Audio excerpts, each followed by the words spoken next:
You're listening to The Broken Meeple Show, a podcast that speaks passionately about board games for the benefit of those who play them. My name's Luke Hector, best known for the Broken Meeple YouTube channel, and I'm an everyday gamer just like you. And I'll be talking about reviews, top 10s, and just about anything that connects me to board games, as long as I have a tea or coffee in hand, that is. So grab a cup, relax, and enjoy. And remember, it's only a game.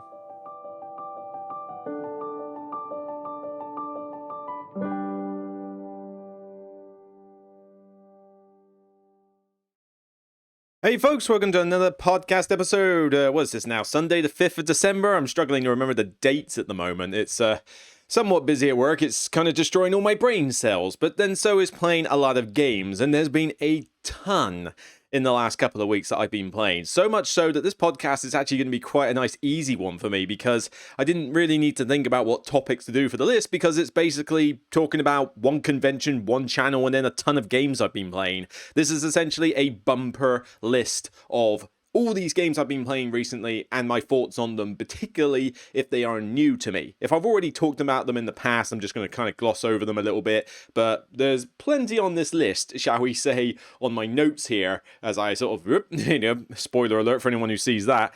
But yeah, there's plenty enough to say. I've been playing a lot, but in terms of general health and that, as I say, work is busy. November, December, January is the worst time of year to be an accountant, particularly a corporate tax accountant, so it's just a thing, really. But otherwise, things are pretty fine health-wise. My stress levels are okay-ish, like I say, work, but otherwise, blog stress is not too bad. The only thing I'm slightly concerned about is how many games I need to get played before I do my top 10 of 2021. That is the thing, because I've still got the Great Wall downstairs to learn. I've still got a couple in front of me that I've recently received, something called Brian Boru, King of Ireland or something. I barely even know anything about it, but it's like, okay, I'll give it a look. Tom Vassell reviewed it. Still got to get King Domino Origins played, although that will take me like 10 minutes to play, so that's not going to be too bad. And I've been playing a ton of other little games lately, like Air, Land and Sea, Three Little Wolves, Macaron. I mean, not all of them are 2021 games, but they all need reviewing, so I've been just doing play. And I'll talk about this one a bit later, the one that's sitting over there, this giant box that I've also been playing. So yeah, it's definitely been busy, but health is fine. No gastro issues, those omeprazole tablets have been doing me the world of good. Well, I say they've been doing the world of good. I haven't had any more reflux issues, and I even went off them for a couple of days because I forgot to take tablets with me when I went somewhere for a weekend and didn't have them for 2 days. And that was fine. So, it goes to show that it's not simply just a case of, I need a pill every day. It does depend on my stress levels, and when I'm playing games, my stress levels go whoop right down, because even though this game can certainly get you thinking and there can be tension, I enjoy playing games on a social level with people. It's what I enjoy, therefore it's never a bad thing. So, got me coffee in hand, special bean coffee, and all my squash down here. I got all the drinks I need. So, what do I need to talk about first on the channel? Very briefly, I just want to talk about what you see here. Top 5 stocking stuffer games, or stocking filler games, whether you want to be British or American on this one. But yes, it's a giveaway. That's why I want to talk about it. So it's a recent list, and basically ZATU Games and I did a collaboration where, we were wondering, people have been asking, where's the discount code that you've had? And it's like, well, the discount code was getting abused. So maybe we'll revisit it in the future, but we'll have to see. What I would really like to do is a kind of one review a month, like people who watch this channel request a game that I've not reviewed yet. ZATU send me a copy of it, and then we work together and I do a review and they put it on their website. I'd love to do something like that. Hopefully I can sort of convince them on that front. But for now, we have done a giveaway as part of the Christmas season. So this video that we got here, basically we worked together and came up with a list of 5 stocking stuffer games. So games that could fit in the stocking. Now granted, I could come up with a list of top 30 if I wanted to do this list myself, and certainly I would pick certain other choices to go in the top 5, but we basically had about 4 or 5 of us speak on teams and go, right, here's 5 that we all agree are really suitable, okay? Now, the catch is that we have a chance for you to win these on the ZATU website. So, via my video on the ZATU website. So let me just find ZATU Games here on the screen. But essentially, I'm not going to spoil which 5 games we talked about, but essentially, you can win these 5 games. Go to my video, have a watch, hopefully you'll enjoy it, like, comment, and subscribe. So like the video, comment about your favorite stocking stuffer, And subscribe to the YouTube channel if you haven't already. And while you're at it, subscribe to me on Instagram. That'd be nice, because I'm kind of... Instagram's weird. I see people get like thousands and thousands of followers and barely have put 20 posts up. And I've got more posts than I have followers. It's just kind of weird. I don't get Instagram. But the ZATU on their like Christmas thing, so they've got a ZATU Christmas page, and they've got stocking fillers here, so you can go look at what they've got in these, like Jaipur, Coup, Deep Sea Adventure, Cobra Pour, Exit, Bandido, Exploding Kittens, Quirkle, Ganshon Clever, Monopoly Deal. Wait, I gotta be honest here. Just One. You know, there's plenty on here on this site, so by all means check out all those pages. But what you need to do is, after you've liked, comment, and subscribed to that video, sorry, you need to click on a link that is in the description of that video. And I say click, you need to copy and paste the link. Copy and paste the link into your browser, and it will take you to a form. In fact, maybe I can quickly show you on the screen here while I'm doing it. But basically, it's just a link that you need to use in order to get to a page on ZATU that basically just... what's the word? It takes you to a little screen that you just put your email address in. Nice and simple. We can see who you are on the YouTube channel if need be, but you know, we definitely need that email address. So let me load it up here. So using the link will basically take you to this giveaway page, ZATU Games at the Broken Meeple giveaway. Can you believe that they actually referred to me as the honest Meeple on the blurb here? Naughty, naughty ZATU. But basically, it says Merry Christmas, la la la, and it tells you about the games. Join the newsletter, your email address, sign me up, and that's it. Competition is going to close on the 10th of December 2021. Okay, so next Friday. They're going to they will draw the winner, and they will contact them via email. So hopefully I won't need to do anything, but if necessary, I'll put something on the community page on my channel just to say, this email has won, get in touch. Check your spam folder, that kind of thing. But yeah, so all you got to do is just follow the link, put your email address in, like, comment, and subscribe to the video, and you're in with a chance to win 5 games. And this says open to worldwide. You don't even have to be in the UK. So by all means, check it out. Right, now before I get on to the main premise of all these games I've been playing, I just want to give a shout out, and this is a relevant shout out, okay, it's definitely relevant, to gaming rules. Now, you're thinking, hang on a minute, gaming rules, as in Paul Grogan? That's not a small channel, is it? Small content creator? Yes and no. And don't worry, there is a reason why I am, choosing his.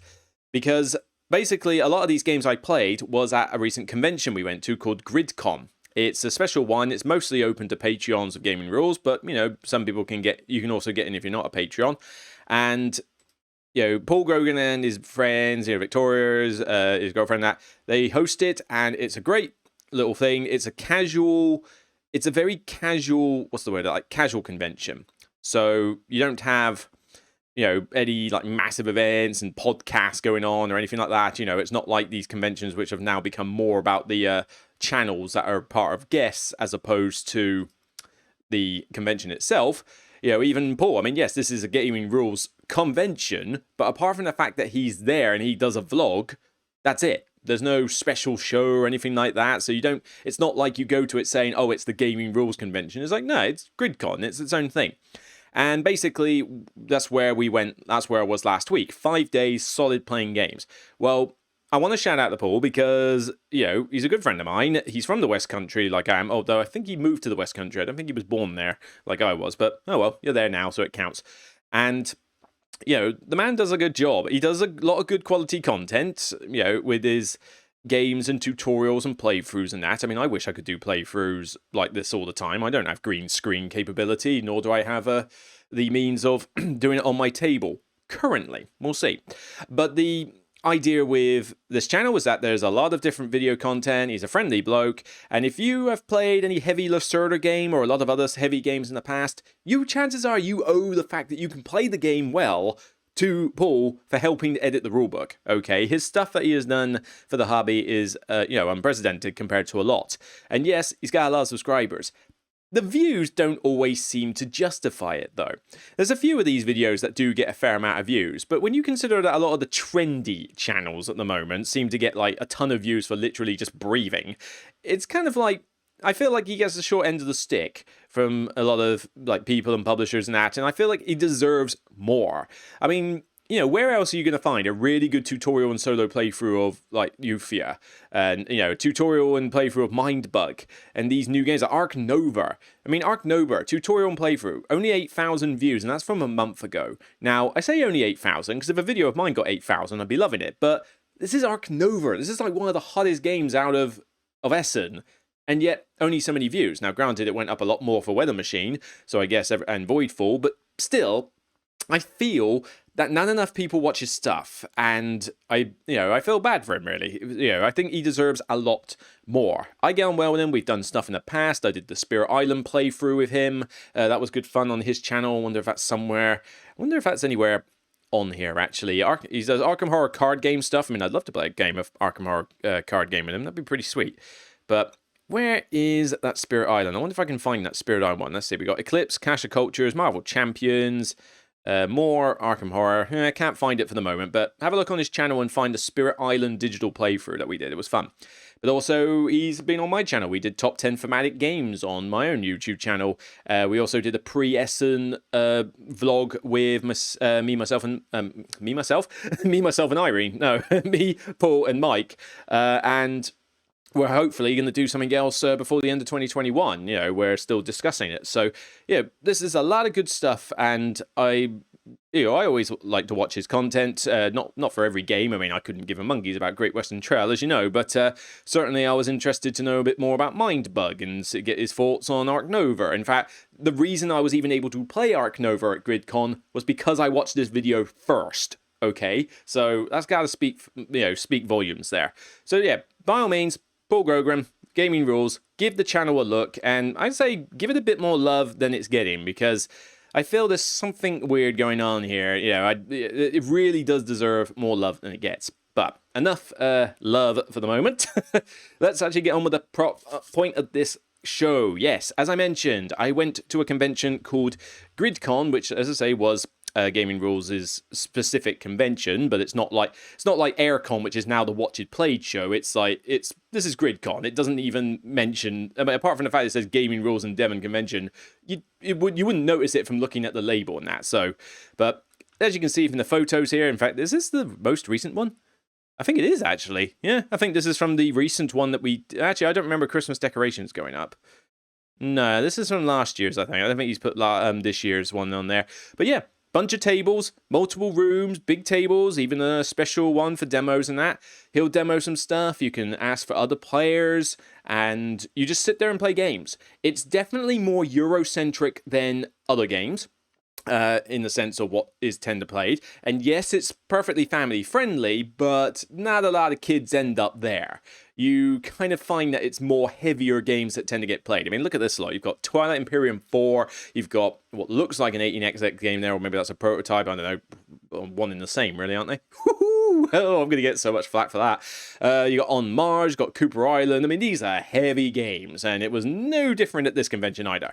But it's just friendly, laid back. The hotel lays on really good food. If you want a cheaper hotel, you can literally stay in a guest house or something similar, like 2 minutes drive away, and just drive in each morning like I do. It's a lovely area. It's in Tiverton. It's part of the West Country in Devon. So if you want to get some cider from a local farm, you can always take a break and do that. Do recommend it. Always find a local cider farm, right? Local cider farm. One of those ones that you see the board on the road. It says left cider. Always turn off and find one of those, because you never know what kind of gems you can find. But unless you're American, in which case you have no chance of being here in the West Country. Oh well, that's a shame. But I'd like to show you some proper British cider at some point. But yeah, this convention is just great. It's a great laugh. I had great fun. 5 days of this. It was a warm-up event plus the main event, which is normally 3 days long. I did a warm-up event that was another 2 days. It's just really good fun. So, at this convention and afterwards, I've been playing a ton of games. And that's essentially what this podcast is now going to do for the rest of its duration. What are we at now? We're at quarter of an hour into it. So the next half an hour at least, if not 45 minutes, is just going to be me talking about different games I've played. So let's get on with, let's say, the big highlight. Ark Nova that I just mentioned. Huge game. Now, this rating here that I've given a 10. Take that with a pinch of salt for now, because I still need to give it more plays. It could drop, but take a drink for now. I have, been playing it a little bit on Tabletop Simulator, which I haven't been updating it for, but I need to play it some more. But this is mainly just based on the free plays I had at GRIDCON. And Ark Nova is a giant Euro game about building a zoo. Finally, we have a thematic game about building a zoo. Granted, there's some abstraction here and there, but for the most part, it feels like I'm building a zoo. I have my own board, my own little hex map. I can build what enclosures I like. I can put what animals I like in it. But it takes a lot of its mechanics from other games. People compare it a lot to Terraforming Mars. I think that's a little bit untrue. Yes, there is an aspect of Terraforming Mars in here, but one, this game is fun, and two, the only real similarity with Terraforming Mars is the cards all have a smorgasbord of different types and iconography and different abilities. But that's about it, really. And collecting of tags and icons and stuff. I mean, that is the similarity to Terraforming Mars. But you don't draft these cards. They go in a face-up display and you can draw more from a deck, and there's a ton of them. Absolute ton of them. So that's about it, really. But the main thing is that it takes two other mechanics, a scoring system out of Rajas of the Ganges, where two markers have to meet, and then the separation of those two is your final score. So it explains it so weird in the rulebook. The rulebook is not particularly great, but watching Paul Grogan's tutorial, or being taught this game, is the best way to play it. But the idea is, I love the action selection in this. I'll get back to the cards in a minute, but this action selection here with these cards, it's straight out of Civilization: A New Dawn. And if you know that game, it had those cards that you put in a row in front of you, and depending on where you activated a certain card, the position in the row dictated its power. In Civ: A New Dawn, it dictated what terrain you could use it for and how good the action was. Here, it's basically a strength rating of the action for build or draw cards or play cards, and you want to activate them in different positions to be able to do different things. I love this mechanic. It is completely abstracted as all get out, but oh my god, do I love it. I want this mechanic in more games, stat. It works great in Civ: A New Dawn. It works great in this one. I love it, love it, love it, love it. But what you are doing with this one, though, is, as I mentioned, you are playing a ton of cards. And, whoop, careful with the zooming on that picture there. Here we go, bunch of cards. So, look at this. I mean, there's a ton of them, and it's a mixture of artwork and photographs. Artwork is generally on the sponsor cards and some of the other ones, the ones that are made up pictures. But the animals and the landscapes for some of these conservation cards, I believe, are all photographs. I mean, they look more like photographs. And most people would go, well, what, screen caps? I don't like that. I want artwork. Honestly, look at these pictures. These are good photographs, and it's photographs of animals done by professional animal photographers. I mean, there's an Eurasian eagle owl there. You want to try and get that picture yourself with a mobile phone? Yeah, good luck with that. But all these pictures look great. All these cards look cool. Yes, there is a smorgasbord of iconography, and you do need to get used to that. This is definitely going to be a bit of a learning curve for a game. But I love the variety this game offers. This one makes me feel like I'm building my zoo, and I can choose. Do I want cheetahs, raccoons, trash pandas? Do I want an African spurred tortoise, maybe? Perhaps I'm collecting birds. I've got an aviary, so if I get more birds, I can get more bonuses for that. I've got a sponsor card, like, for example, this one really likes me to get science symbols. All right, well, I better get some universities. That gets me science symbols. I'll do some other cards. Here's one here, the Okapi stable. Put some tokens on the card, and each time you play a herbivore, you can remove a token and do some cool thing. Right, so I better go for herbivores. Have I got any? Well, I got this deer here. That'll be pretty good, and you can just go down so many different paths in this game, and you only start off with a little bit of a strategy for some intro cards and what's these conservation cards, which are kind of like objectives, like get so many Australian icons, release an African animal into the wild, get a predator and a partner zoo, that kind of thing. But that only guides you for so much of the game. The rest of the game, you kind of have to adapt and go, well, I was grabbing a bunch of predators, but all of a sudden I just found this owl house, and I've got a couple of birds. And I also there's a card down there that rewards me if I can get more birds. Maybe I should try that. Yeah, you know what? I'm going to grab some birds, and then I go bird-centric. I've had one where I just started off going off of bears, and then all of a sudden I gave up on that idea and decided, you know what, I better focus on European animals because there's an objective there, and I've just found a bunch of European icons. Yeah, there's a little bit of luck of drawing the cards, but other than that, it's, you get to do what you want to do. But this game is just so much fun. Yeah, I thought I was only going to play it once at GRIDCON. I got a few rounds into the game and already declared I loved it. like, I already knew I was going to like this action rogue mechanic because I already like it anyway, but I needed to find out, is the theme solid? And yeah, it's not 100% dripping with theme. I mean, this whole thing of the universities are basically just icons and abilities, and the workers, the way you use them on the association board. I mean, there's some abstracted elements, but you can get asymmetric maps with like a player power on each one. It's different layouts. You've got the flip side of the card, so if you've got 5 basic sides and you've got the 5 advanced sides, which ones you're going to flip? You might only flip 3 or 4 of them in the game. Then the partner zoos get you a discount on a particular type of creature. So, you know, if I partner up with Australia, I can get a bunch of Australian animals cheaper. There's a lot of different ways to play this game. It feels different each time in terms of what strategies I'm going for, even though the mechanics are roughly about the same. It's just so good. Now, it is a learning curve, and the rulebook's not perfect, but, you know, if you get taught it, great.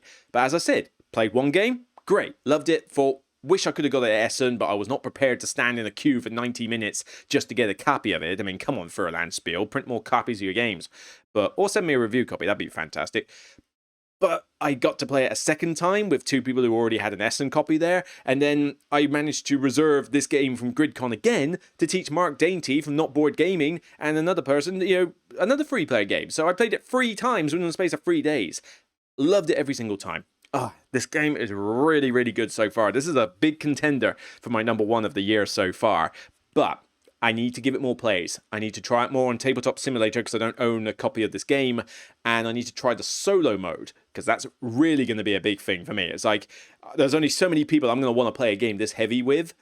But if I can play it solo, fantastic, then brilliant. You know, that's really going to nail it in the coffin, I think. In the coffin? No, that's a bad way. That's really going to bring it up to the upper echelons of distinction level.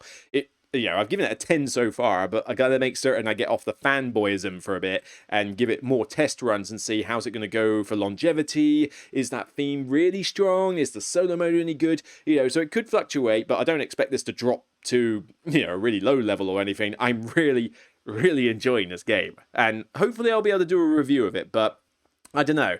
Might be a while before I can do an actual detailed review of it. It may just be something that you'll hear about on the top 10 of 2021 because it's going to be on that list. It's going to be on that list. It's just a case of whether it'll be like top 5 or number 1 even. You know, we shall see.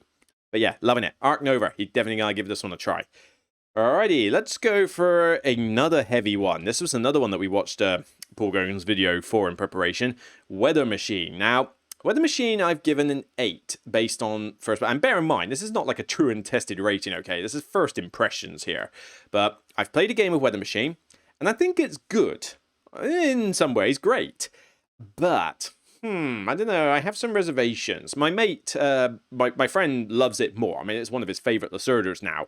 And Weather Machine is a very kind of fantastical style setting here. I mean, you are basically scientists trying to keep this weather machine under control, putting down robots on a workshop, which is basically a grid of tiles, getting cog machine parts of different colors so that you can, when the machine runs for a particular weather, you can get your robots in a column so that you can get these books which go onto this board, which is kind of like your studying, which gets you bonuses. Yeah, I think you're beginning to see one issue I do have with this game. If I play a game like Lisboa, well, not even Lisboa, even Galerist and Kanban, for example, or even Vinyos, the theme is super strong and it's relatable. Here, the theme is effectively a pasted-on fantastical theme. I mean, it's, you know, it's a weather machine in some post, like, steampunky style setting, and you're putting robots out. I mean, it's not exactly the most thematic game in the world. It's just a much better, interesting theme or setting than coal and iron meets charcoal and steel or whatever. But, you know, this is definitely a very mechanical game in every way, shape, or form, and that is one slight issue I do have, because it's difficult to relate to this theme. It also means that the game is not very intuitive. Yeah, it's going to be a big learning curve for your first game, and trying to figure out, right, so hang on, so if I put a machine here, I need what to do this? I need to have the machine run when there's a sun tile up there. What does that mean for R&D? It doesn't link together quite as intuitively as other games. So it does make the learning curve higher, I think, in this than Ark Nova. But mechanically, it is still a fun game. I mean, it's worker placement. Going on certain spaces when other people are there can get you some old bonuses. You might want to follow Latif around, or whatever his name is, who's basically Vital spelled backwards. And, you know, going to where he is can also yield you some extra bonuses. You're getting these like little cylinder chemicals in order to facilitate some of the actions. It's a very busy board. Cool. We're running out of saliva already. But the idea with this is... oh, sorry about this, guys. I gotta clear my throat out a few times. But with this R&D section, you then have to like go there, donate the machine parts to keep the weather under control before it goes into extreme levels. But it's not like there's a point in the game where it suddenly ends because the weather goes too extreme. It's just a case of how the bonuses work. It's super mechanical. Now, there's some nice little step-by-step diagrams of what actions are what here. Like, I mean, if you look at this picture for a moment, you've got 2 different actions you can do on the left and right, and it goes step-by-step, 1, 2, 3, 4, 5 as to what you need to do. Still, though, not particularly intuitive. Looks gorgeous, though. Ian O'Toole's artwork is normal, and it certainly is a beauty to look at. It's a very busy board area. But I think this is the problem I have. It's just very mechanical. I enjoy it, but I also don't think the longevity is particularly good in this one, because the 5 different types of weather don't mean jack. You know, there's no difference between rain and sun and wind. It's just you've got 5 columns in 2 different departments. So which column are you going for? It depends on which tile is there. It's not like the wind has some special effect or the rain has some special effect. There's no negative thing that happens really from weather going out of, you know, going extreme. This left side of the board is all about taking tiles and then like seeing what the column and the row gets you. I mean, very artificial and mechanical. It's difficult to get immersed in this one for me. I can get immersed in Kanban like crazy. I mean, that is such a good theme in that one. Even the Gallerist. Vinyos, I love wine. Lisboa to a lesser extent, but at least you can tell that theme is there, even though it is abstracted to a point. At least it's based on a historical event. This is just completely fantastical, and as such, as much as I enjoy the game, I don't know if I'd want to buy this one. I haven't backed it on Kickstarter yet, and I don't know if I will, because it's a lot of money. I've already spent a bit of money pre-ordering Voidfall, but as much as the components of this are great, and, you know, they are really good components, I'll give it that. And, you know, and the artwork is really good, and the mechanics are decent. Would I opt to play this over one of these others? And I don't think I would. You know, if somebody wants to play it, I'll gladly play it. You know, if my friend wants to back this on Kickstarter and they say, Luke, you're going to come around mine, can we play Weather Machine? I'll gladly play it, because I think the game is good and fun. But it's a bit like what I had with On Mars. Do I want to play this over the ones that I already have in my collection? Probably not. If so, why should it sit in my collection? I'll only forget all the rules because, as I say, it's not particularly intuitive. Yeah, you've got the subsidy board. You've got to go there with a certain worker, and then you've got to put a robot on a spot and then take the tile. This tile you can activate in a future turn to get you a bonus action. You know, the middle of the board, you've got to get the robots into columns so that when the machine runs, where this like robot assistant is, you're there and can pick up some points and bonuses as well. It's a very rewarding game, although you can rope yourself into a corner in the early game if you're not careful. You know, you don't start off well, chances are it could be a bit of a runaway leader thing. But you can try different strategies in there, and you know, in terms of, right, someone's going to focus on R&D and I'm going to focus on the machines, etc., or the funding tracks, or just getting all their robots out. But other than that, the game doesn't really change up each time. There's no like different machines that are running. There's no the subsidy tiles are just bonuses. That's not going to change things up. Your player board is not asymmetric. It's the same as everybody else's, really. The workshop is just a storage thing rather than anything else. That's to say, I fear that there's going to be elements of this game that would put me off wanting to own it. Gladly play it, but not necessarily own it. So that's kind of my intro thoughts. I don't see this going higher than an 8 for me, and I reckon it may even drop to a 7 as time goes on. I still think it's good. I still think it's a good, solid Lacerda game, just like most of the other titles are, but I'm not getting quite as hyped for this one as others. Right. More coffee, sir? Right, let's have another look. Something else new. Oh god, yeah, this is going to surprise a lot of you. You know how much I like trains? You know how much I like trains? Oh boy, well, I will play any game with people I like. So if my friends are going to play a game, I'll play any game with them because the social aspect dominates the game. So imagine their surprise when I said, you know what? I would like to sign up to your game teaching Grand Trunk Journey.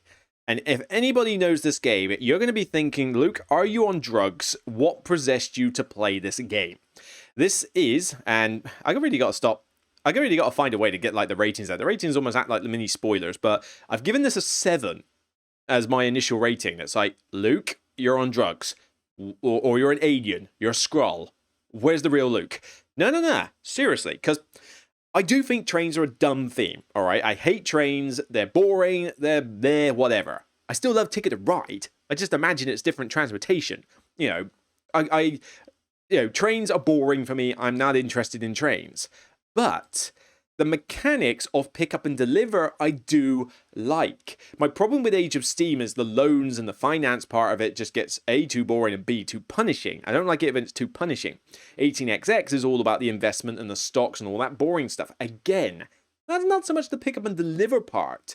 It's the other side of it that I don't like, and the fact that it looks like a prototype. This one, though, is pretty much a pure pick up and deliver game.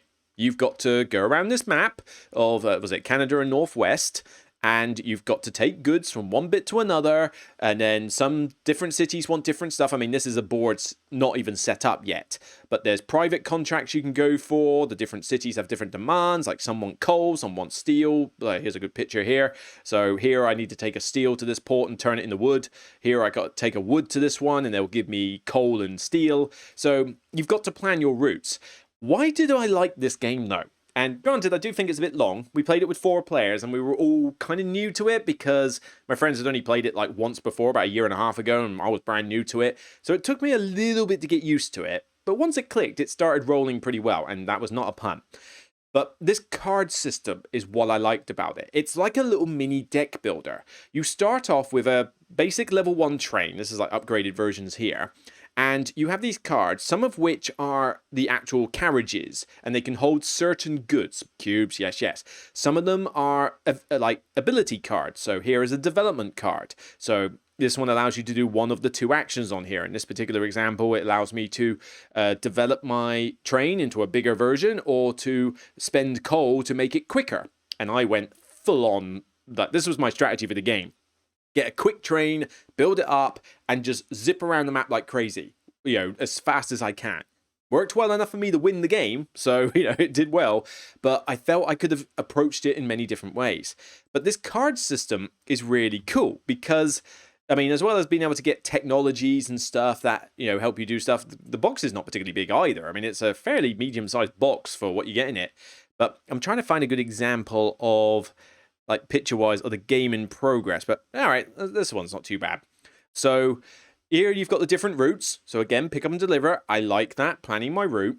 But with these cards, you have a hand of them. You build it, you do it like a deck builder, but some of your cards are set out of play. Not all of these locations are open to you at the start of the game. They have to be opened with a specific action card.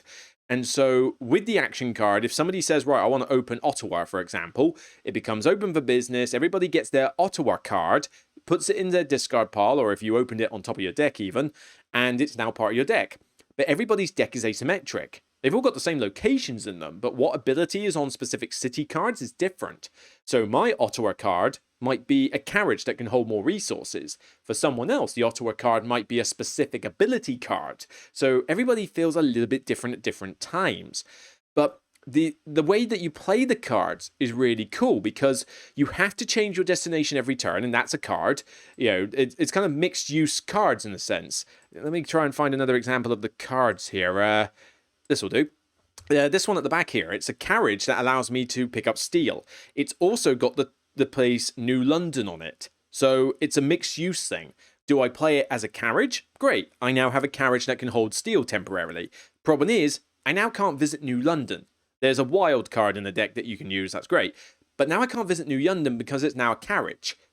Do I want to visit New London? In which case, maybe I should not use it as a carriage. And those decisions you make about the cards as you go through. Now, that means there is a bit of a luck of the draw. You might just not draw the cards you need, but it's a very tactical game. You can have a strategy and say, right, I'm going to try and build up a train and all that, but there's contracts that you can get and things like that happen during the game, so you kind of need to adapt. And the action selection system is based on these little flip chart things where you see a calendar date with the ones, and basically the outside of the track is a timer for the game. So it's done Takedo style, where the person at the back is the one whose turn it is. So that's always a mechanic I like. But basically your actions take a certain amount of time, and so as you go through this track, you keep going until you hit 36. That's the game end trigger. And you're kind of trying to be efficient with the time that you do, but to get across the map takes more time unless you've got a speedy train like I did. Technologies can boost your abilities or give you more actions that you can do and stuff. And even these contracts, I mean, some of them are really hard to get. This first one here, you'll only get so many points, but you can get it as long as your timer is between 5 and 8 and you're in the right location with the right goods. But here, you've got to get 7 points for this one, but you've got to line up with it on the one date, on the 18th. You have to be there at that time, otherwise you can't get it. It really does make your brain think, and I just enjoyed it. You know, do I think it's the most amazing thing ever? No, I gave it a 7, but I think it's good. I think it's a bit long. You know, 4 players is pretty lengthy, although we might be able to speed that up. I reckon with 3 players this would be a lot better. But I felt the technologies give a good varied system. I would like a better theme than trains, yes. It was difficult to kind of get immersed in this one. I had to just accept it was a mechanical affair. But I think the card system is solid. I like the timer track action deal with whose turn it is. I think that's really great. And yeah, it was just solid. It was better than I expected it to be. And the only reason I jumped into it in the first place was because my friend described the card system to me, and that was enough for me to go, yeah, you know, I like it. It was solid. That card system worked. Luck of the draw, yes. But the different technologies, the different objective cards, you know, you can do some interesting little combos and strategies in this, and I'd be up for playing this again. So yeah, Grand Trunk Journey, Spielworks, give it a 7 for now. Maybe that could even go up to an 8 with more plays, with less players even. But yeah, I enjoyed it. I was pleasantly surprised. So yeah, Luke enjoyed a game that was featuring trains. Prepare to break the internet and start the rapture at your moment at your own pace. Crazy, eh? Crazy. Right. What next? Another game. Let's talk about someone I was a bit less keen on. Euthia. Or is that how you pronounce it? Euthia, Torment of Resurrection. I've given it a 4.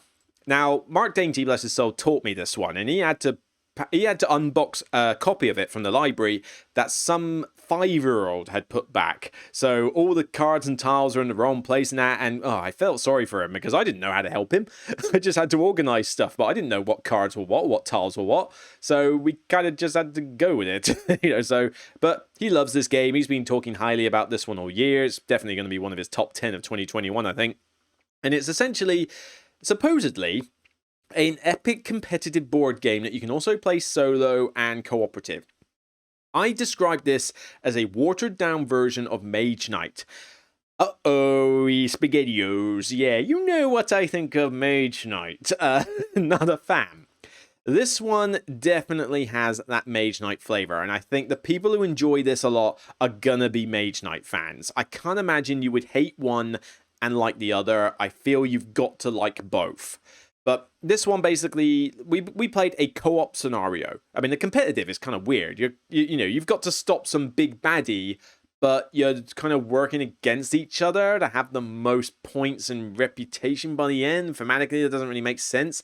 So co-op worked fine. We played an 8-round scenario, which took forever. I mean, it still took a good 2 to 3 hours, I think, to play this game for only 8 rounds. But you essentially have a character and you level them up with getting equipment and extra abilities that you unlock as you get more points. You explore a map, but I don't feel you do a lot in this game. You basically have 3 things that you can do. You can go fight a monster, of which there's a ton of them. Well, I say a ton of them. There's a ton of them on the map. There's not many actual monster types in this game. The amount of dragonflies that I ended up fighting, it was ridiculous. And the abilities you get are, you know, you've got asymmetric characters with their own different abilities now, which is quite cool, different layouts, so at least you've got a decent amount of variety there. But you basically fight a monster, mine a location, which just gets you a random gem or stone that you can deliver to some trade site for gold, and you can go to one of those market sites in order to get more stuff. And there's 3 different markets. Tiles are laid out here that you can see where there's gold on them, and you can buy some armor, buy some items, potions, and that. You know, it's well produced. I mean, you got some trades, you got a lot of tokens. There's a lot of bits in this game. I think there's even metal coins, but it's and the artwork's decent enough. The problem is that I found it kind of boring. You know, I mean, obviously playing the game with Mark was good fun, but I felt it was very restrictive as well. I mean, maybe in a 20-round game you can achieve a lot more, but I don't want to play this game for 20 rounds. It would take me the entire day. I can see why people would play this solo, and I think if you play this with 3 or 4 players, I think you would pull your hair out with just how long it takes. But it takes ages to sort of get through a turn with these action little tokens you use, but it's so restrictive. It takes a lot of effort to get money, and everything costs so much, and you've got to spend money and these precious resources in order to open up slots on your board so you can even equip the rotten things, and pay money in most cases to actually get the rotten ability in the first place. It's cool that when you level up, you've got a choice of 2 abilities and you pick one and discard the other. That's pretty sweet. You've got some different ways to build the character, although I suspect there's some gamery way that says you should always pick these under all circumstances. But you've got to, like, pay to get... Why have I got to spend gold to get a chest armor slot? I'm capable of wearing chest armor. This just seems an artificial, like, a roadblock. But even then, the combat is super punishing in this game. You essentially fight a monster, and you draw the card out, and it can get so many curse tokens and, you know, special buffs or whatever. And they use these, I forget what they're called. I call them rune stones or some other, I think they call them Gaia stones or Guy stones. I don't know. I just call them rune stones because they are stone, they have runes on them, they're called rune stones, okay? Don't try to give it some fancy little name. And when the monster comes out, it's already fairly hard, but then these buffs basically make it stupid hard. You know, stupidly hard. I wonder if I can even find an example of some monsters here. You know, these photos are rather scattered and there's not a huge amount of them, but there's gotta be a monster somewhere. A monster combat. I don't know, it's a smorgasbord of stuff here. Maybe this will work. Let's have a look. Dragon, it's around. Is this a dragon? This is probably a big example of a monster because I was just fighting little dragonflies, but sort of. No, that doesn't really work. I don't know. But basically, the monster will have stats, and it will be based on a die roll. And when you're playing co-op, you essentially have a deck of cards. You flip a card. The monster gets a certain roll based on the AI deck, and it can use so many curse tokens and that. Here we go, some monsters. And, you know, this dragonfly, I am sick to death of dragonflies. There's like barely 4 different types of monsters in each group of level 1, 2, 3 and elite. So, you know, yay, not a lot. You've got all the fantasy world at your fingertips, and you can only give me something like 4 monster types that aren't even linked to each other in the level 1 category. And it's like, come on, a little bit of effort here, guys, a little bit of differentiation. But by the time they get all these buffs and curses and that, they can just reduce your die roll to stupid levels, and that's assuming you even roll well in the first place. It is a luck game at the end of the day. But then the things get too hard. I mean, this dragonfly here doesn't seem like it does a lot of damage, but you get -4 to your roll to hit the thing. -4. Usually that means you'll miss half the time, so constantly you're just getting ragged on by this guy. You barely have anywhere between 5 to 8 health as your starting health, and it's very hard to get more health in this game, especially in like 8 rounds of it. And these curse tokens get ridiculous. I mean, how many times did I see mind control turn up? And do you remember a game called City of Kings where you could find a monster and it was like, I go to the swamp and I just found an ice spider with wings that has a tail. It's also part bear and it has psionic powers. It's like, huh? Same problem with this. You know, how does a dragonfly know mind control? First monster I came across was a boar. A wild boar. It had mind control and soul control abilities. What kind of wild pig has mind control psionic powers? Okay, I can accept a pig in Into the Spider-Verse talking and having a mallet in its pocket. Okay, that's a superhero help. This is just ridiculous. And it breaks my sense of immersion because I'm just thinking, how does the creature know this stuff? Why is it so hard to kill a pig in this game? You know, I want to be able to kick the door down and slay enemies. You know, a game I'm going to talk about in a minute, I can do that. And even in Descent, which I wasn't the biggest fan of, I can do that. Here, though, it feels like it wants to punch me in the face a million times just to kill a sodding dragonfly. It got very frustrating. The combat is just too hard and punishing. I'm like, dread to think what it's like in solo mode. And like I say, it looks nice. The artwork is nice, and there's certainly plenty of variety in here. But again, that's just a lot of the problems. I mean, it's not the simplest game in the world, although it is far simpler than Mage Knight. But still, there's a lot of rules to understand. There's a lot of fiddly aspects. It's not very intuitive. You've got these elementals that are dotted around the board that just confuse matters even more. Everything just feels like a slog to get. And that's the thing. I don't want it to be a slog. And, yeah, venomous spider. I don't like that one. But, yeah, it just feels like such a slog. I mean, here's your boar. Yeah, lowish health. I mean, look at this. Shadow Beast and the boar are the same health. A beast of the shadows has the same health and stats as essentially a wild boar. Okay, what? And a Shadow Beast I expect to have psionic powers. Not a wild little piggy, alright? Charlotte's Web would have been a very different movie that had the pig had psionic powers, okay? Granted, I would have probably enjoyed the film more if that was the case. But still, that would have been kind of a weird film. But it just gets ridiculous. And it just brought back too many vibes of Mage Knight. And I don't like Mage Knight. It's basically a Euro game with a fantasy theme pasted on it. It's not a fantasy adventure game with mechanics. That's the game I'm going to talk about in a minute. But this one, I mean, credit to Mark. This is more his type of game. I thank him for teaching me it. I wanted to see what it was like because I had no interest in the Kickstarter when it came out. But yeah, for me, this was a dud. I think it's below average. I don't hate it, but yeah, just too much like Mage Knight, which is not good for me.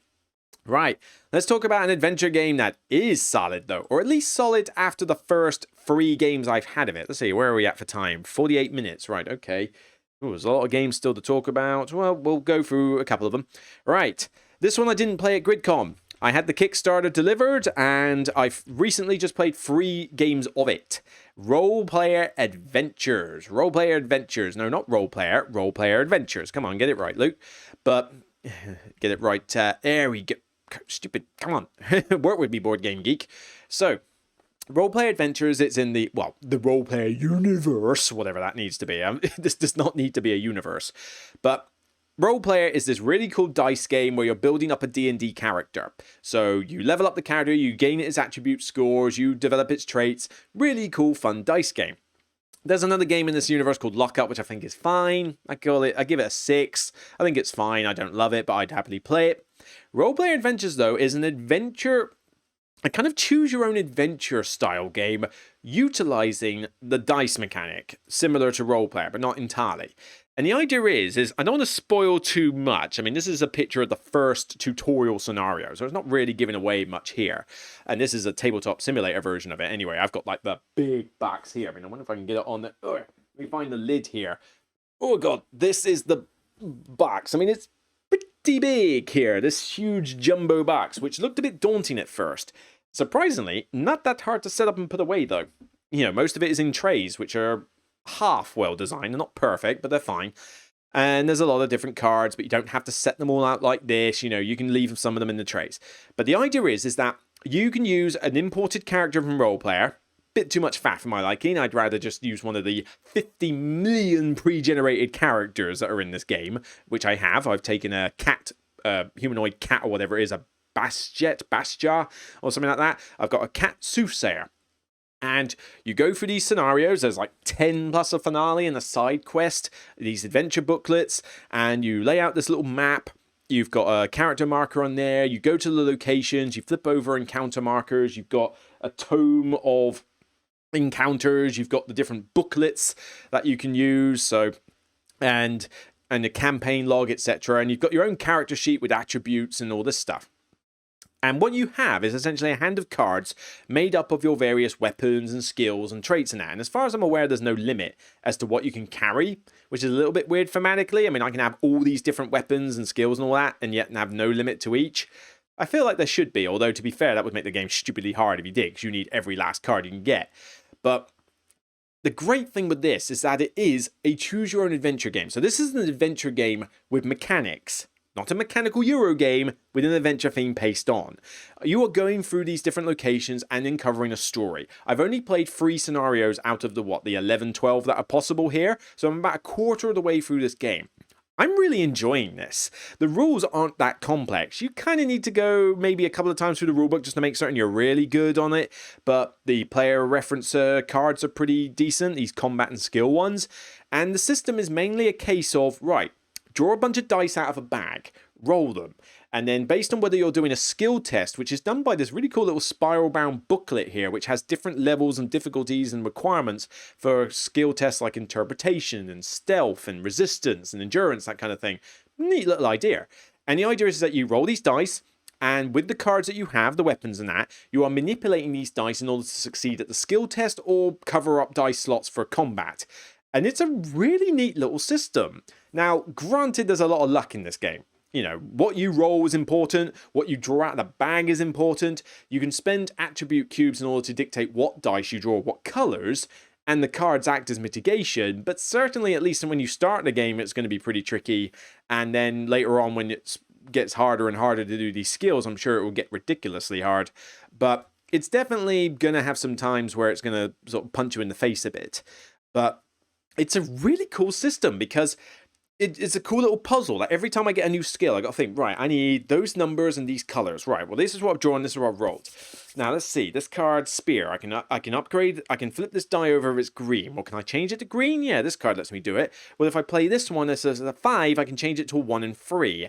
But maybe I just need to give it a re-roll and see. Can I draw more dice? Will I even care about succeeding this check or not? Because failing checks does not automatically kill you or anything in this game. It's you might take a bit of damage, or you might not get you might go down a different branching path than you would like to, but it's not like it cripples you to fail a test every once in a while. And it's just a really good, fun little system. I mean, I'm hopefully not giving away too many spoilers here from the pictures. I mean, if it's a spoiler alert, fast forward a few minutes. But honestly, without context, you won't know what's going on anyway.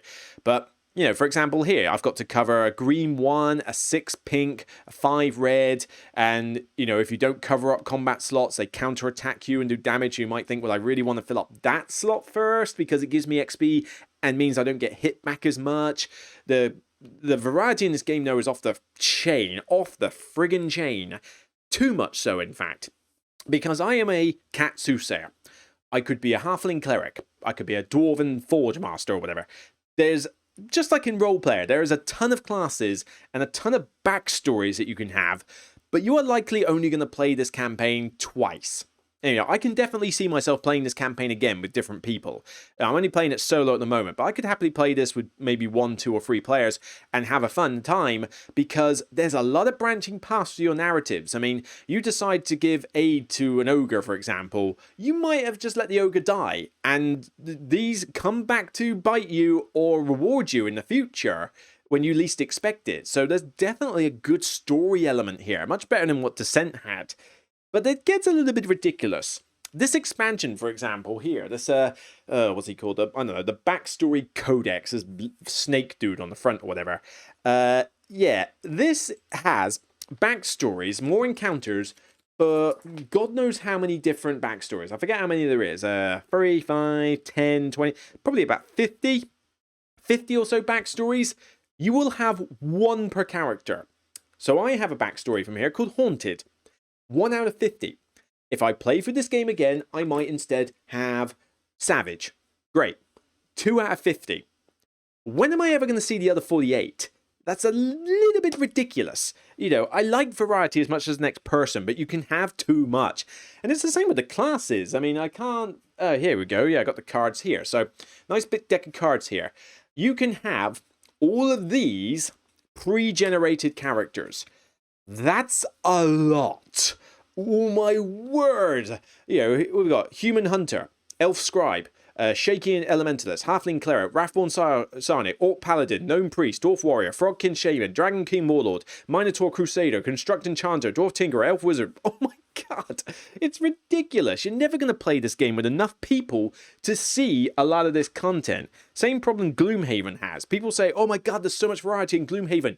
You won't see all of it though. You only need so much variety in a game to keep it fresh each time. But once you know the main plot of this game, I can't see myself playing through the campaign more than once, twice if I'm being generous, and that I'm still not going to see a ton of this content here. I feel maybe they could have restricted it down a little bit. Although, like I say, it does mean that if you're going to talk about this game with other people, you can, you'll be able to discuss what happened and have a very different story. And as I say, I'm not going to moan too much about it having too much variety. I mean, that's not necessarily a bad thing, but yeah, it's kind of a little bit bloated in that regard. But the dice puzzle is solid, the story is interesting, the characters you meet are interesting, the dice puzzle is really satisfying with these different cards, and there's a lot of different cards you can get. You'll earn some as you go through the game, through rare items and that. You will level up after each mission, and you'll be able to improve your attributes, just like you were playing a D&D campaign in a choose-your-own-adventure style. Here's the encounter. Do you want to help these people, or do you want to kill them? You have snuck up and you found the lair of this adversary. Are you going to attack it and kill it and bring its head? Or are you going to diplomatize with it and maybe I can just convince it to leave? Two very different ways of playing the game. You can roleplay your characters. I mean, you can have favor with 3 different factions here. The King's Guard, kind of like the enemy monsters, and this secret order. And I've basically gone down the route where I'm like, you know what? King sucks. I don't like the king. King can get stuffed. I'm a soothsayer. I want to find out more mystical stuff. And maybe I have a bit of a sympathy towards the monsters, even though I am still seeking justice and still have a compassionate side. I want to help people, but I don't really like the way the king does things. So at the moment, I'm not doing particularly well with the King's Guard, but I'm doing well with the other 2 factions. And I'm playing a very different storyline in terms of branching paths and how my character has developed, even after only 3 missions, compared to if I was to be like the king's best friend or something, or a very different style of character. Like, oh, I'm just going to go and hack and slash everything I find. Really good sense of story and narrative in this, with an interesting dice mechanic, which, yes, is kind of luck driven. There's the mitigation, but you are going to have to accept that sometimes the dice just will screw you at times. If that's going to put you off, then don't play this. But yeah, I'm having fun with this. Would I want to play it with 3 or 4 players? I don't know. This could get quite lengthy with 3 or 4 players, but solo, really enjoying this one. This could be a top 10 contender at this rate for top 10 of the year. But yeah, I'm enjoying it. It's right there with a bunch of trays. I had to move it all out of the way in order to make room for the laptop for this podcast. But yeah, I look forward to playing this some more. And I hope to get at least half the campaign done before I do my top 10 of 21, so I can give it a fair a chance to see whether it will end up on my list. I'm not going to finish the whole campaign before come on, give me a break. I got other games to play. But yeah, I'm enjoying it. Definitely a Kickstarter I'm glad I invested in. I think it was a late pledge as well. I think I gambled on this one. But yeah, good going. Good going, Role Player Adventures. Right, let's see. What are we at? 58 minutes. One more game. You get one more game out of me and then I'm wrapping this up. So let's see. I'll mention some games that I played that you already know my thoughts about. Viscounts of the West Kingdom, love it, great game, taught it. I went a criminal strategy, getting lots of debts and flipping them over. I won by 2 points. Criminal strategy can work, but you gotta be clever. Millennium Blades, I played a big game of that with my friends. Frantic, trying to be a CCG player, and it's such a weird game. Like being a CCG player, and you're collecting cards in order to build a CCG deck and then taking part in a tournament against the other players. It's such a weird game, but it's one of the most thematic games I've ever played. It's got a smorgasbord of abilities and that. It is a nightmare to learn. It is not for the faint-hearted, but if you are a fan of level 99 shtick of just throwing in so much variety in the kitchen sink into some of the weirdest themes possible, and you like anime-style artwork, then yeah, this is a game I really enjoy. But yeah, my friend has it. I'm not going to buy my own copy, but it was good fun. I abused a couple of combos, like pretty much for most of the game, and people couldn't beat them, which is a slight flaw. You can kind of end up as a runaway leader in this game, but yeah, I still really enjoyed it. What else did I play? Played Empires of the Void 2 twice. I taught that to several people, and I tried aggressive and diplomatic. It worked both ways. Arkham Horror LCG, we played The Blob That Ate Everything. Big multiplayer game. And I played, what did I play? I played Father Mateo. I've been wanting to try him. I mean, basically, he's a priest character that loads the bag up with blessed tokens and does seals and tries to make... That was basically what the deck was. I wanted to load the bag up with blessed tokens, seal certain bad tokens, and make the bag really good for the rest of the party. 11 of us were playing. I and one other person, a pretty expert player actually, give him credit, he knew his stuff far better than I did, but playing Patrice, which was a character I usually didn't think much of, but with some new cards, oh my god, did I see the power of Patrice. But yeah, we were the two last survivors because the other two in my group had to basically make last stands to protect us so we could use the last of the countermeasures to finish this guy off. And we did win. I mean, we were missing most of our limbs, but we beat it. And so, fantastic. I don't want to give away spoilers for how the game works and that, but suffice to say, it's a pretty big game, but it's good fun. I mean, I love playing the co-op epic multiplayer scenarios. They take forever. You're going to be there all night, but it's just a very satisfying game, to play with lots of people who are just into the game and want to help you out. And Father Mateo was enjoyable as well. I mean, I liked sticking blessed tokens in the bag, using them for special discounts with cards, but particularly having cards where if people drew a lot of them out, not only could I put them back in the bag, but I could treat them as elder signs. So I was really making the bag favorable for us. Tell that to my friend who was able to draw anything but blessed tokens and find a tentacle token more of the times than I would care to remember. The worst luck ever. But suffice to say, we benefited. He was just incredibly unlucky, especially being a Zoe character who got her hand devoured. That's gotta hurt. He was not having the best of days, but he enjoyed it as well. But let's talk very briefly about a game that I don't know if I'll get a chance to review this one before the end of this year, but Iki. Finally got a chance to play Iki, and currently sitting at a 7 out of 10 for me, but I need to give it some more. It says 2015, which is when the game was come out, but technically this is a 2021 release, is it not?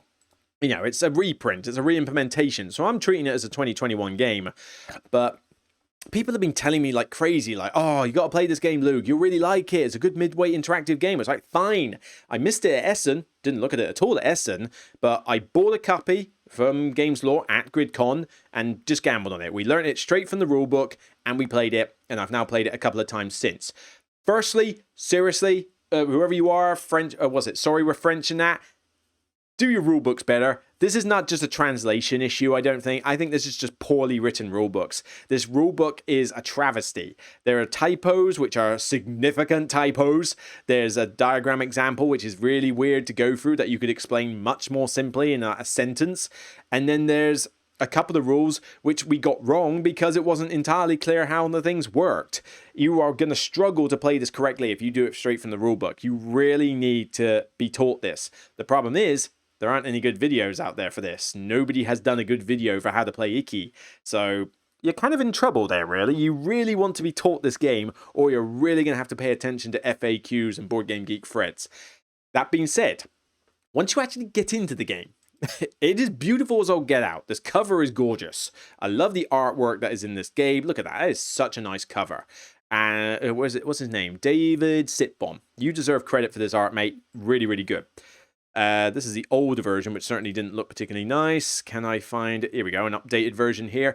So basically what you're doing is that there's a Japanese street and your big meeple, I mean, they've got terms, accurate terms from Edo history for everything. I can't remember them. I can't pronounce them. It's big, medium, and small meeple for me, okay? Deal with it.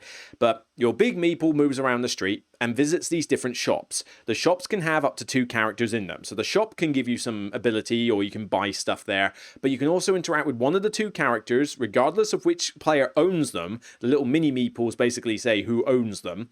And when you visit them, you can get other things like rice to feed your people and wood to build buildings, etc. But when you visit an opponent's character, they level up in experience, and as you go around the street, they'll just level up over time. And when they get to a certain point, they will go to your player board, you won't have to feed them anymore, and they basically retire and they get you a decent salary, but also count for in-game scoring based on the colours.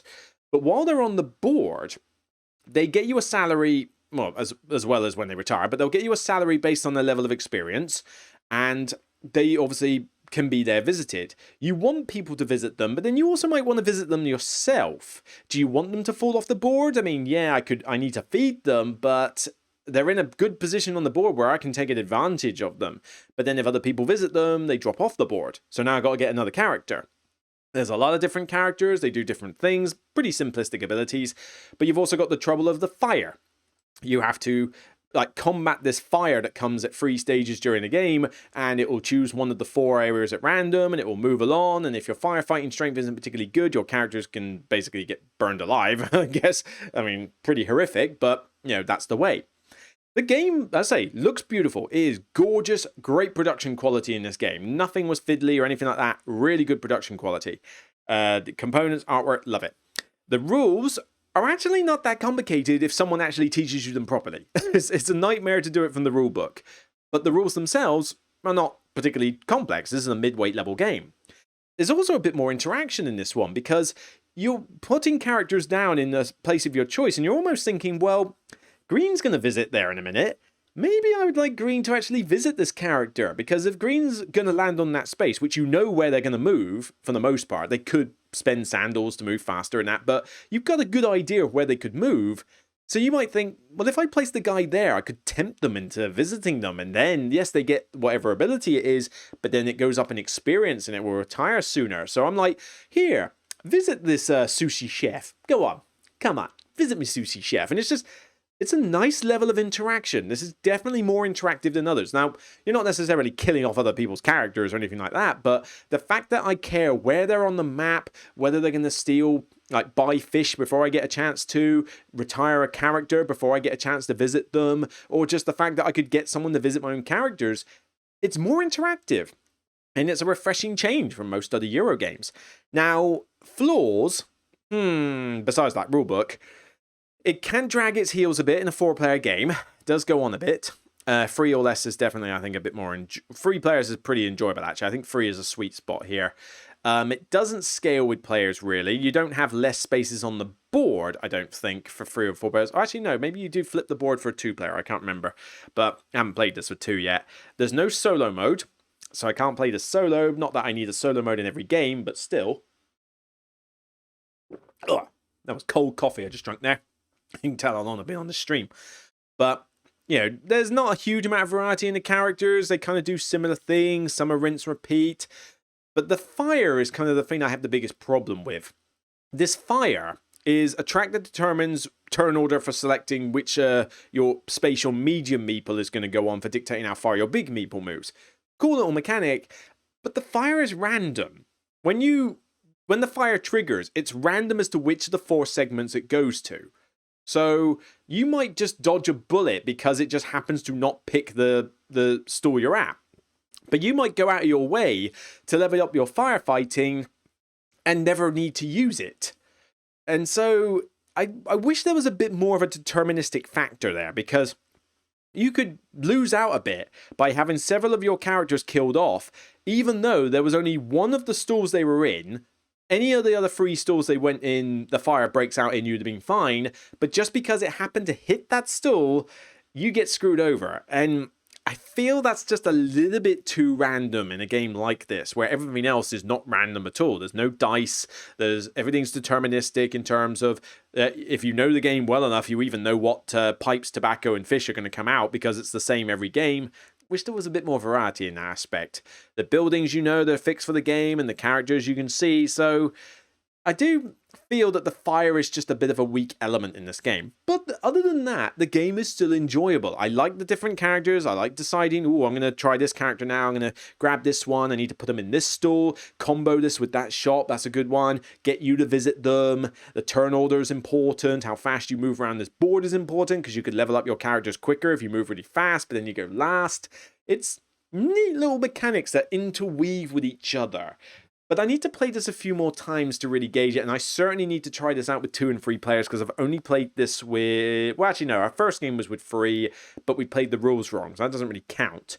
Other subsequent plays have been with 4. I need to play it again with 3, and I certainly need to test it out with 2 to kind of give a proper verdict on this one. But so far, it's enjoyable. You know, is it wrong to count this as a 2021 game? Should I leave it as 2015? I don't know. It looks like it's pretty much the same as the 2015 game, just a reprint, but I don't know. Let me know your thoughts on that. Does Iki count as 2021, or is it 2015? Whew. And there's my throat severely gone and sore. Yeah, I need to sign off on this one, guys. But yeah, that is a lot of games I've been playing lately and my initial thoughts on them. Ark Nova, Role Player Adventures, Weather Machine, Grand Trunk Journey, Iki, Euthia, and all those other ones that I just glossed over. I've played a lot lately and it's certainly been intense, but in a good way. It was exhausting by the time I got back from GRIDCON. I mean, my mind was drained, but I had such good fun. So by all means, when the next GRIDCON's on, which probably will be next summer, it's usually twice a year, so I'm expecting another one around June, July time. If it's on, I'll be there. So, you know, always like a trip back to the West Country. It's only 2.5 hours journey to get there. Cheap enough to stay nearby, good food, good people, good cider. You know, it's definitely a convention I want to go to as many times as possible, especially when friends of mine from local go there as well, so we can hang out. But yeah, thank you, Paul Grogan, for putting on the show. It was really good. You know, by all means, go support Gaming Rules as a channel. Go check out his videos, particularly if we're both doing something together. That'd be nice. Yeah, these games are all solid. So what are your thoughts on them? Let me know in the comments. Do you like any of the ones that I've talked about? Do you think I was too harsh on Euthia? Do you think I'm a bit too fanboyish over Ark Nova at the moment? Have I got some surprises for Iki that I'm going to find out? Or, you know, are you surprised that I enjoyed a train game? You know, so let me know what you think. I always like to engage with you. By all means, don't forget to leave a thumbs up if you like it. And by all means, and that's about it, really. And also, don't forget to check out the ZATU giveaway. You know, definitely as a reminder, that video. You know, I wonder if my subs have gone up since, but basically, you know, like, comment, and subscribe to the channel and follow that web link that's in the description of that video to win the games that I talk about on that list. All right, it's definitely worth doing. You know, it's a great little giveaway, worldwide delivery, 5 great games that you're going to get for free, possibly some ZATU accessories as well, like some orange and black meeples and a dice tray and that. You know, there could be some extra bits thrown in. So by all means, check it out. But that's it for me. I'll see you on the next Broken Meeple show. Remember to check out the rest of the content on this channel. Reviews that I've been doing recently, the top 5 stocking stuffers, but also Cascadia, Golem, Messina, Batoku. You know, I've done a lot of reviews in the last few days, and I've got a ton more to review before the end of this year. I'm going to be hard at work, but in a good fun way. So, yeah, I'll see you next time. Take care, and remember, as always, it's only a game. Bye for now. Love you all.